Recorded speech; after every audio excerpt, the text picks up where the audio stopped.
What's up, metal and heavy music fans? These are my favorite metal albums from the month of February.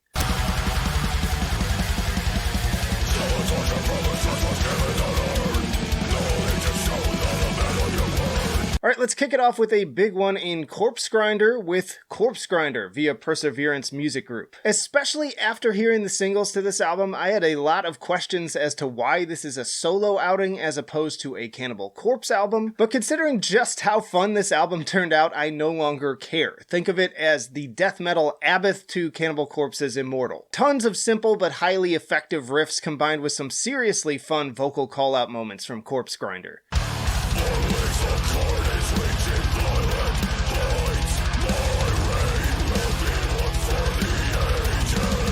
And what really sells this thing for me is the 32-minute runtime. Fisher and his crew seemed to know exactly what they were making here, and it wasn't some grand opus. Instead, it's just pure death metal aggression stripped back to all of its best elements and nary an ounce of fat. If you just want some no bullshit death metal this month, you really can't go wrong with Corpsegrinder. B for this one. Then we have Once Human with Scarweaver via Ear Music.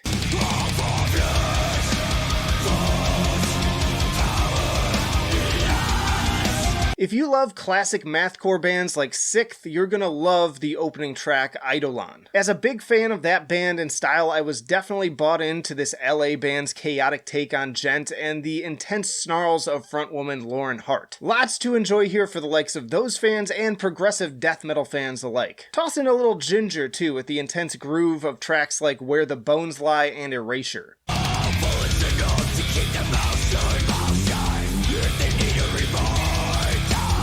That said, Scarweaver isn't without its issues. For one, when Laura goes for the more yowly kind of Alice in Chains type vocals on tracks like Bottom Feeder, I'm just not really into it. Very few vocalists actually do this style well in my opinion, and it almost always makes me check out. And while I do enjoy Deadlock, I'm not as fond of the hip-hop elements on that one either. That said, this is still an album worth checking out if you enjoy any of the bands or genres I've mentioned, and I'm giving it a B-. Another big one here, and kind of a surprise to turn up on this list, but it's Korn with Requiem.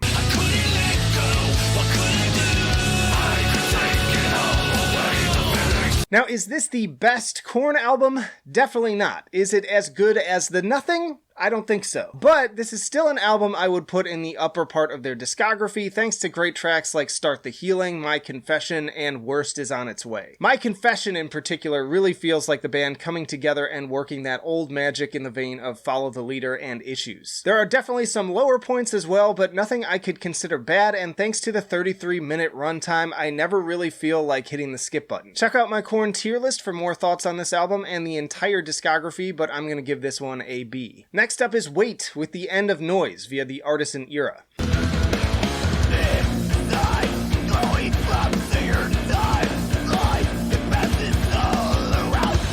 I caught this awesome progressive death metal band with their 2019 EP, We Are in Transit, and those 3 tracks were enough to warrant putting them on my radar. Formed in part by Max Phelps of Cynic, Defeated Sanity, etc., you would be right in expecting this to be music that really takes you places. Lots of fun, chuggy toying with time signatures, but also plenty of more spacey, introspective moments as well.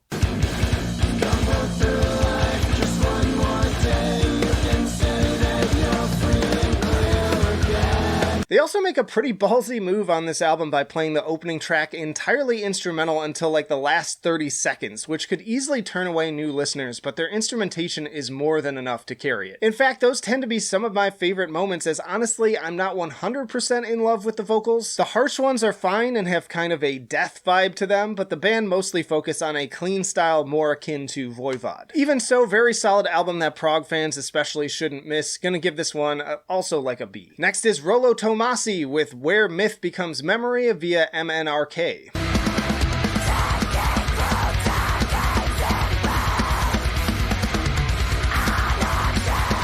Rolo Tomassi are an English band started in the mid-2000s and recommended for fans of Spiritbox. Right from the start, I fell in love with this album as the opening track is absolutely stunning. Between the swelling guitars, twinkling piano, and always angelic vocals of Eva Spence, it puts me on the verge of tears. In a way, it actually reminds me of Julie Cruz singing Falling in Twin Peaks. This is the first of many moments to leave you adrift in a dream space, but always perfectly counterbalanced by explosive eruptions of equally palpable aggression.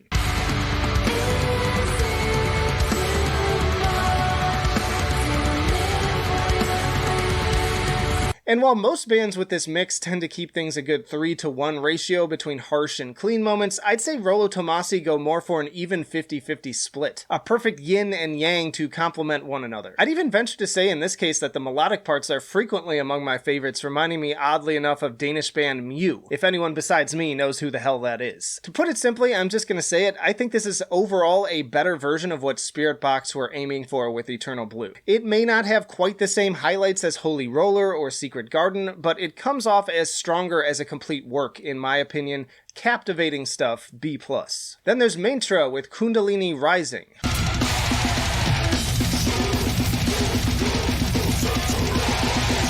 Maentra is a San Francisco-based brutal death metal band taking a strangely meditative approach to the genre, with each of the songs taking a trip through 7 healing chakras while the music grinds your eardrums into dust. Infectious grooves alternate with highly technical blasts of chaos, sort of combining the likes of Napalm Death and Wormed into something even more unholy.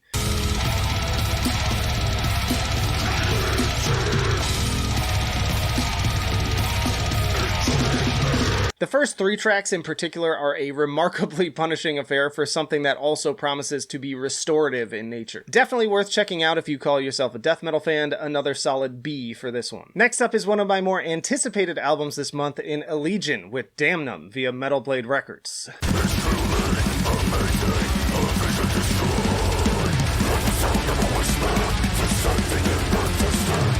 So I went into this album a bit tentatively, as while I loved Proponent for Sentience, I was extremely bored by Apoptosis. I think the former really had an emphasis on fun that made it the throw your fist in the air and jam escapism I was looking for, as opposed to the more melancholic direction of the follow-up. Damnum definitely doubles down on themes of sadness, anger, grief, and loneliness, right down to the title, but fortunately the songwriting is much more engaging this time, with new enthralling riffage around every corner on tracks like Into Embers.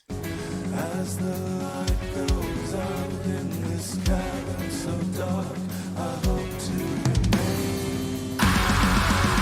Then there's little detours into other styles like the Spanish guitar section of To Carry My Grief Through Torpor and Silence, some absolutely stunning piano on Blight, and Called Home feels like a straight-up love letter to Opeth. Expertly executed with their own signature, I might add. I'm also loving the clean vocals, which sound better than ever, and even the death growls, which I previously called one note in comparison to the complex instrumentation, sound like they're taking some more dynamic strides as well. For instance, the almost Archspire sounding ones on the Dopamine Void. I will say I was also initially concerned about the over an hour runtime, but they managed to make the most out of every second of it. Overall, I'd say this one is worthy of a B+ or maybe even an A-. Now, this is not one of my favorites of the month, but I feel like I have to mention Bloodywood and their new album Rakshak.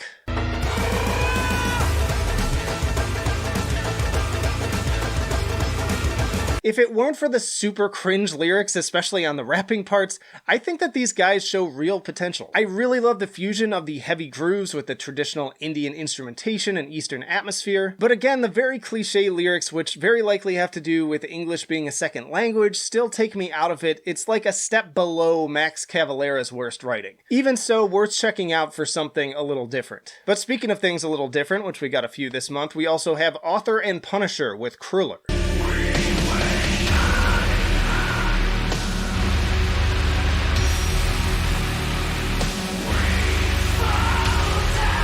Now, if you've been living under a rock for the past few years, you may have missed out on one of the most innovative industrial metal acts around right now. Author and Punisher is the product of soul musician Tristan Schoen. Not only does he write all the music, he also fabricates all of the machines he uses to create it. The result is something both familiar in its components, but highly unique in its execution, and Tristan only continues to flex his creativity with Kruller.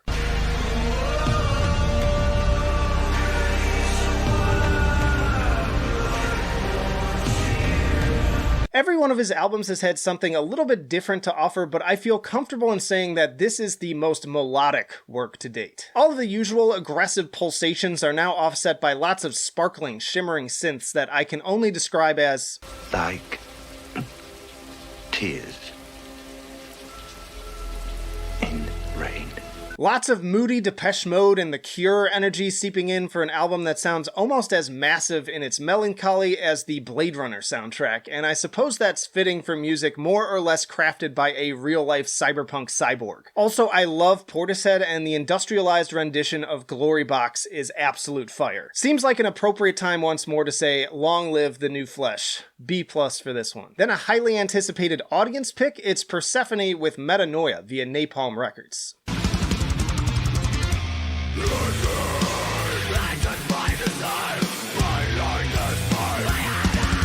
Time for some more progressive metal with this band I previously shouted out in my bands like Between the Buried and Me list, although that's only a small piece of what Persefone have to offer. These guys have toured with everyone from Obituary to Leprous, so expect both intensity and massive atmosphere, one often complemented by string arrangements as lush as the best material from Dimmu Borgir.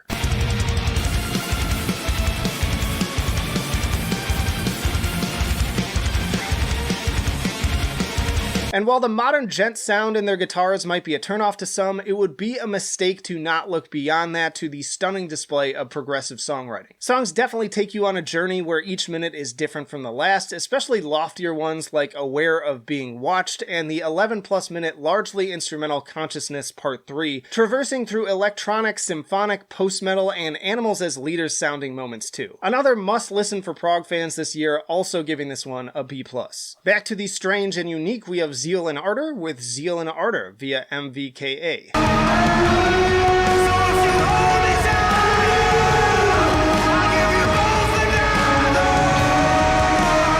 Zeal and Ardor is a project that quickly rose to prominence due to its unique fusion of black metal and an alternate history concept where African slaves draw power from Satanism. A stunning fusion of sound that landed previous album Stranger Fruit at the top of my best 100 metal albums of the last decade list, I might add. This self-titled follow-up once more finds mastermind Manuel Gagnon experimenting with seemingly any and all sonic approaches that interest him, from the aggressive Nine Inch Nails worthy head-bobbing opener and Mike Patton-esque I Caught You, to the blissful Deaf Heaven black gaze of Immersion. And because of all this diversity, I do wonder if some fans will feel like they've drifted a little bit too far from the original mission statement of black metal gospel music. But personally, I welcome the continued evolution, and it's a little sad to see that the marketing and kind of the buzz around this seems to have dropped based on the views I'm seeing on the new videos.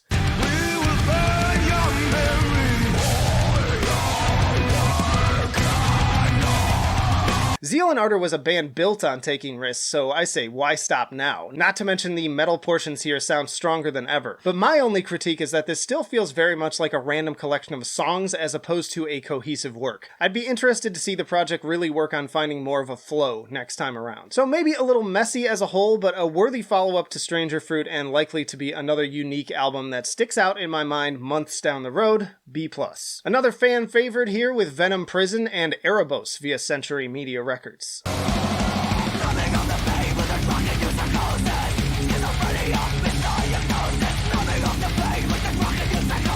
This is a band that I felt was constantly on the verge of greatness, but had not dropped an album to fully tip the scales, for me at least. I think that this has finally changed with this album. There is so much diversity on display here, with songs seeming to pull on everything from Arch Enemy and Lamb of God riffs to Between the Buried and Me solos and deathcore breakdowns to whatever the heck Pain of Oases is.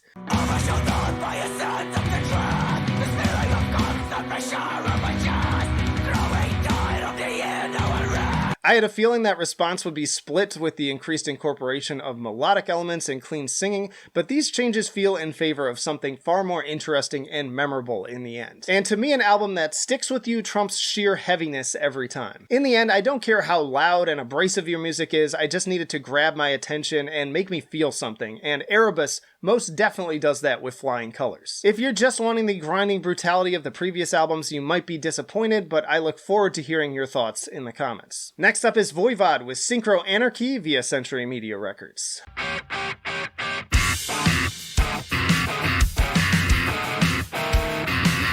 I've never been a hardcore listener of this band, but given all the recommendations I've heard over the years, it was fun to finally take a full dive with the discography for the tier list. And after having done that, I feel confident in saying that this is one of the band's best albums. It's definitely the best of the last decade or two by a long shot, but I'd even go on record to say it often goes toe-to-toe with classics like Nothing Face and Dimension Hatros. Well, then everyone loses their minds. The highly technical drumming and guitar work are in top form, and once more Rocky often steals the show on bass. Check out my full review for more extensive thoughts on this one, but this is a must-hear album for fans and non-fans alike. I give it an A-. And then we have Napalm Death with Resentment is Always Seismic, a final throw of Throes via Century Media Records.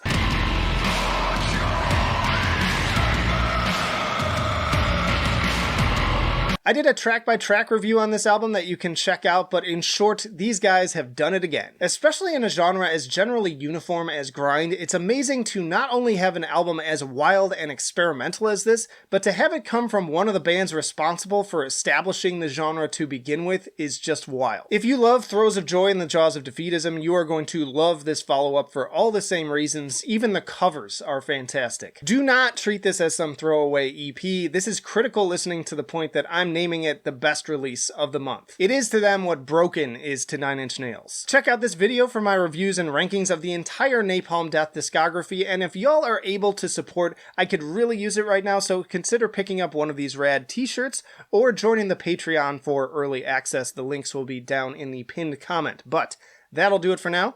Flight of Icarus signing off. I will see you in the trenches.